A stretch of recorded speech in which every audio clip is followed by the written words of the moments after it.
Frères et sœurs, bonjour tous. Ce matin, nous allons étudier concernant les enseignements du Seigneur Jésus-Christ au notre Seigneur Jésus-Christ. Dans le témoignage de Matthieu au chapitre 13, il enseigne sur les mystères du royaume des cieux. Il a raconté la parabole du semeur, la parabole de l'ivraie et du bélet. Et il a aussi raconté la parabole du levain, la parabole du trésor et de la perle. Plus tard, il parle encore d'une autre parabole. Cette parabole est que le Seigneur Jésus compare le royaume à un filet jette dans la mer, attrapant d'innombrables poissons. Alors ce filet est rempli de poissons. Le filet est plein de poissons. TRS nombreux. Ce moment-là, les gens tirent ces poissons sur le rivage, puis avec ce filet de poissons, ils font le tri, mettant les bons poissons dans des récipients et jetant les mauvais. Le Seigneur Jésus a utilisé cette parabole pour la comparer au mystère du royaume des cieux. Ce mystère du royaume des cieux fait référence aux poissons. Les bons poissons signifient les bonnes personnes. Les bons poissons sont ceux qui sont dignes de la vie éternelle. Ceux qui sont dignes de la vie éternelle sont mis dans des récipients, mis dans de nouveaux récipients. Alors, ceux qui ne sont pas dignes de la vie éternelle sont jetés. Cela signifie que la fin de ce monde, quand viendra la fin, le précleste fera de Madame.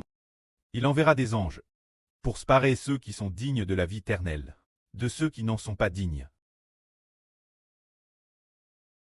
Ceux qui sont destinés à la perdition, et les jeter dans le tank de feu et de soufre. C'est cela, le mystère du royaume des cieux.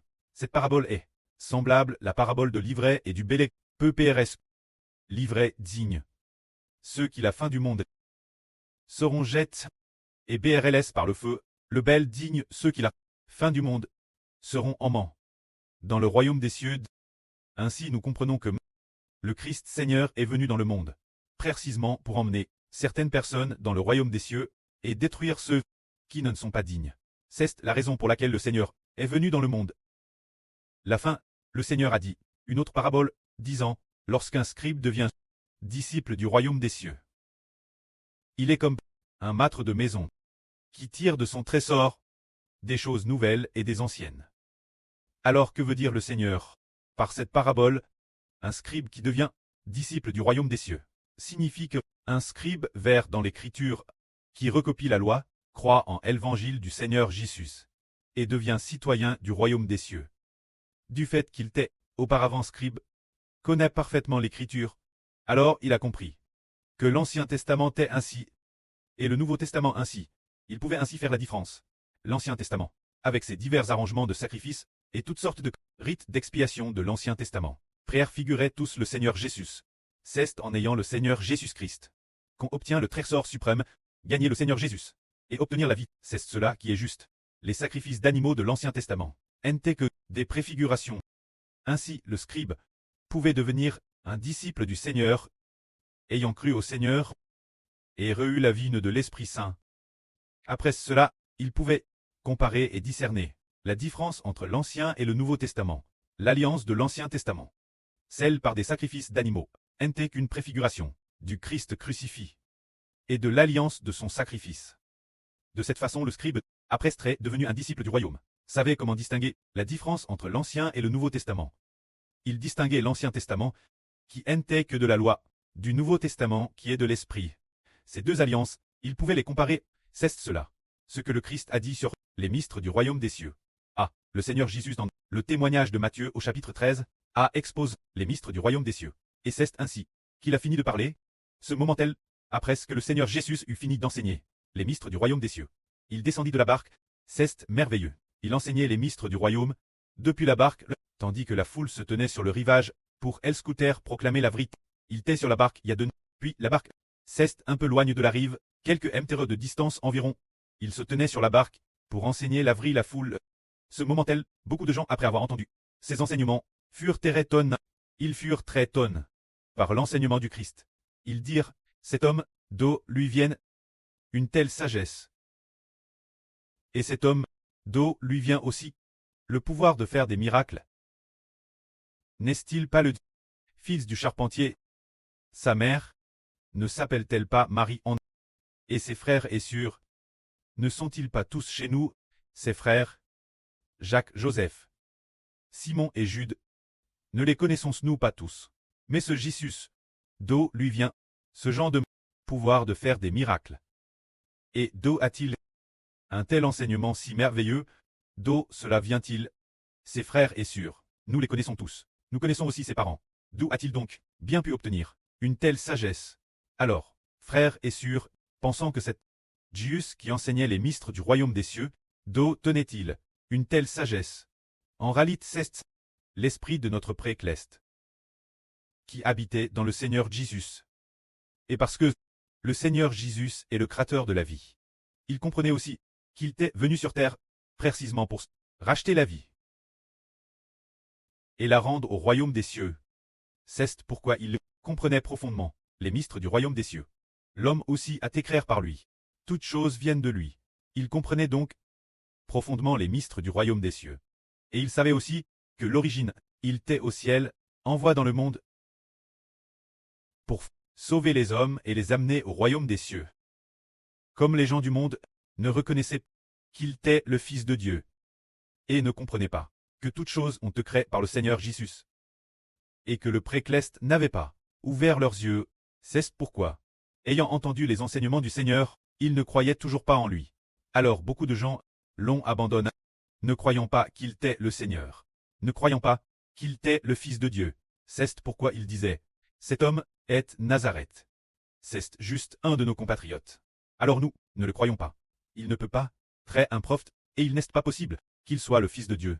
Il n'est que le fils du charpentier, il a grandi parmi nous depuis son enfance.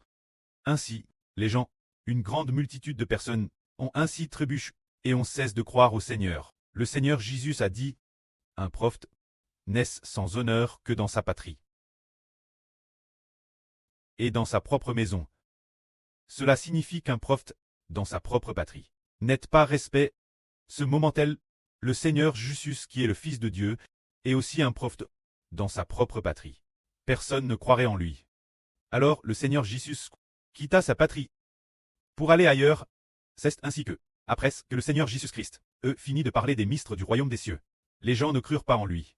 Mais les mystères du royaume des cieux, enseignés par le Seigneur Jésus, ont été par l'apôtre Matthieu, en détail consigne dans la Bible, de sorte qu'aujourd'hui, Madame, nous les peins, nous les lisons, avec grand intrigue, et les expliquons magnifiquement.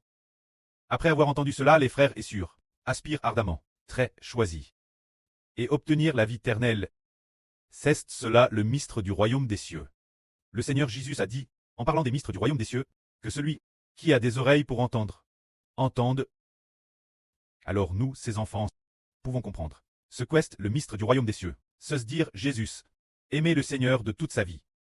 L'esprit du Seigneur Jésus sera en nous, l'esprit du précleste, et aussi en nous. Ce moment-là, nous, par le nom du Seigneur Jésus, recevons le pouvoir de devenir enfants de Dieu. En fait, les citoyens du royaume des cieux cessent de devenir des personnes nées de Dieu. Ce sont les citoyens du royaume des cieux. Le royaume des cieux s'appelle aussi le royaume de Dieu, puisque c'est le royaume de Dieu. Les habitants de ce royaume doivent être des enfants de Dieu, se dire croire en Jésus, pour recevoir, venant de Dieu, une vie nouvelle. Ce moment-là, le Seigneur Jésus entendit. Il apprit que Jean le Baptiste avait eu. Alors il retire sur la montagne. Quand Jean le Baptiste, pour quelle raison a-t-il tué? Parce qu'il y avait alors un roi, nomme le roi Hérode. Ce roi Hérode faisait le mal, et fut réprimé par Jean le Baptiste. Car ce roi avait pour la femme de son propre frère, alors que son frère était encore en vie. Il prit la femme de son frère pour lui-même, et fut alors réprimé par Jean le Baptiste. Jean le Baptiste, il le fit alors jeter en prison. Plus tard un jour, ce roi Hérode, ce roi, lors de son anniversaire, la fille de sa femme, se dire la fille de sa femme, dansa pour le divertir. Le roi Hérode dit alors que si cette jeune fille demandait quoi que ce soit, le roi Rod le lui donnerait. Alors cette jeune fille, pousse par sa mère, dit « Donne-moi la tête de Jean le Baptiste. Apporte-la-moi. » Finalement, le roi fit décapiter Jean le Baptiste, et sa tête fut remise la jeune fille. C'est ainsi que Jean le Baptiste fut tué. Le Seigneur Jésus-Christ, ayant appris que Jean le Baptiste avait tué, il s'est retire en prive, embarque dans un endroit désert. Les foules l'ayant appris, le suivirent pied. Jésus-Christ. En débarquant, vite, une grande foule qui le suivait, il eut compassion d'eux, et guérit tous leurs malades. Comme le soir tombait, le Seigneur aux foules, ses disciples, dit. Ses disciples vinrent lui dire, l'heure est déjà tardive. Cet endroit est désert. Renvoie les foules dans les villages pour s'acheter de quoi manger. Le Seigneur répondit, elles n'ont pas besoin de s'en aller. Donnez-leur vous-même manger. Alors ils dirent, nous n'avons ici que 5 pains et 2 poissons. Par ces 5 pains et ces 2 poissons, il n'y a pas d'autre nourriture. Pour nourrir la foule, le Seigneur dit, apportez-moi les pains et les poissons. Alors, le Seigneur Jésus-Christ utilisa ces 5 pains et ces 2 poissons devant tout le monde pour accomplir un miracle, et il en résulta d'innombrables pains et poissons. Alors tout le monde mangea et fut rassasié. Rien que le nombre d'hommes était de 5 000.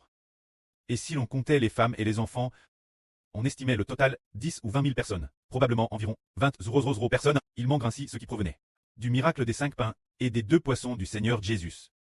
Ce moment-là, nous voyons tous que le Seigneur Christ a accompli un si grand miracle. Et nous trouvons cela merveilleux. 5 pains et 2 poissons. Comment cela a-t-il pu nourrir ces 5 000 personnes? Cela fait réfléchir le frère Heber. Actuellement, nous estimons que tous ensemble, ceux qui ont quitté leur emploi pour faire l'œuvre sont plus de 30 frères et sœurs. Si aucun de nous ne va travailler, comment aurons-nous de quoi manger? Et en plus, manger tous les jours, d'où vient un tel miracle? L'avenir nous verrons de nos propres yeux que Dieu a déjà prépare tout ce qui est nécessaire, bien que ce que le précleste Jéhovah fait, et le miracle des 5 pains et 2 poissons du Seigneur Jésus-Christ, ne nous est pas permis de voir de nos propres yeux 5 pains produire une multitude de poissons. Pourtant, les miracles du prêt et du Seigneur sur nous sont encore plus grands que les 5 pains et 2 poissons. Actuellement, nous, 30 frères et sœurs, ne travaillons pas. Et pourtant, nous ne manquons de rien. L'avenir, Madame S'il y a PRS de 3 milliards de personnes. Quand le précleste fera en sorte que nous ne manquions de rien, nous verrons alors l'œuvre grande et merveilleuse de Dieu.